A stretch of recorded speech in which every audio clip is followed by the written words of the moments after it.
All right, on defamation and slander. This has come up in the Alex Jones trial. A lot of you guys are talking. What is defamation? What is slander?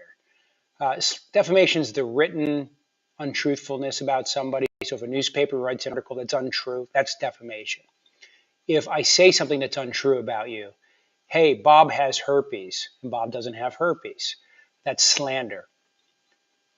While free speech protects us against government intrusion into our speech, people still have a right not to have untruths said about them by other people, and that's actionable. So to prove a case for defamation or slander, you generally need to show a couple things. You have to show that what was said about you was untrue. So truth is a defense to both defamation and slander. If it was untrue, you have to show that you were damaged by it. So if I said Bob had herpes and everybody laughed and nobody believed me and nobody changed the way they did anything about Bob, in theory, he didn't have to prove damages.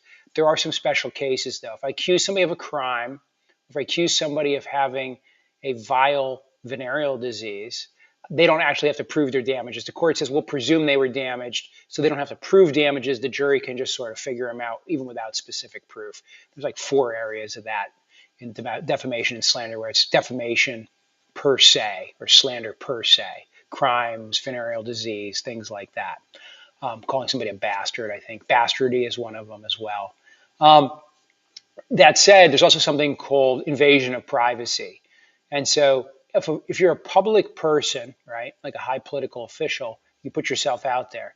And so when it comes to defamation and slander, you might not have a lawsuit because the speech is protected because you're a high political official. So once you run for president or you're a celebrity, it's somewhere in between, right? But a private individual has what's something also called right of privacy or right of seclusion. So if I'm a normal person just minding my own business, it's a violation of my right of privacy or seclusion to drag me into the public maelstrom unnecessarily.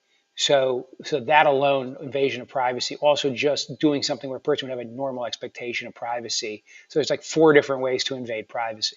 But in the Jones suit, it seems to be about defamation and slander. And defamation could include the videos and the broadcasts that he did. So there is no First Amendment right. You don't have to be a celebrity. In fact, the more famous you are, the harder it is to be defamed in America, that is, because the First Amendment allows people to talk about things of public or important interest. And high politicians like president and senator and governor, it's always important the public can speak about them. And it's actually the First Amendment protections are so strong that a president can't generally sue for defamation. So if I say that Donald Trump ordered an invasion of the Capitol on January 6th, then that's not true. It's not actionable. It might be slander, it might be defamation, or it might be true. But it's probably not actionable because he's president. We just sort of let people say whatever they want about president because we want to protect political discourse. And if we got into truthfulness or untruthfulness in political discourse, it would be very hard to carry on political discourse because people would bog each other down with lawsuits while you fought over this. So that's the brief explanation on defamation and slander. Basically, it's an untrue statement that causes damage to the reputation of a person in a measurable way. So if the newspaper writes an article and says that I'm a felon and they name a crime that I didn't commit, but I'm already a felon, right?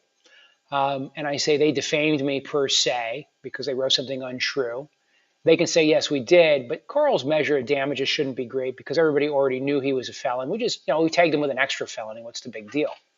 On the other hand, if it was 20 years from now and I've been living a proper life, I might be able to make a slightly different claim. So that's the gist of defamation. That's the gist of slander. They are claims that aren't often brought by lawyers because they're often hard to prove, and people's reputational damage isn't always what they think it is. Getting your feelings hurt is very different than having people think differently of you. So if I call you fat and it makes you feel fat, shamed, and bad, it doesn't necessarily hurt your reputation, right? Even if it's untrue. Or your friends might be like, nah, he's not fat. He's jolly. I love him. Well, no damage to the reputation. So I hurt your feelings. Big deal. That might be intentional infliction or negligent infliction of emotional distress. Those are completely unrelated claims. So that ends our short on defamation.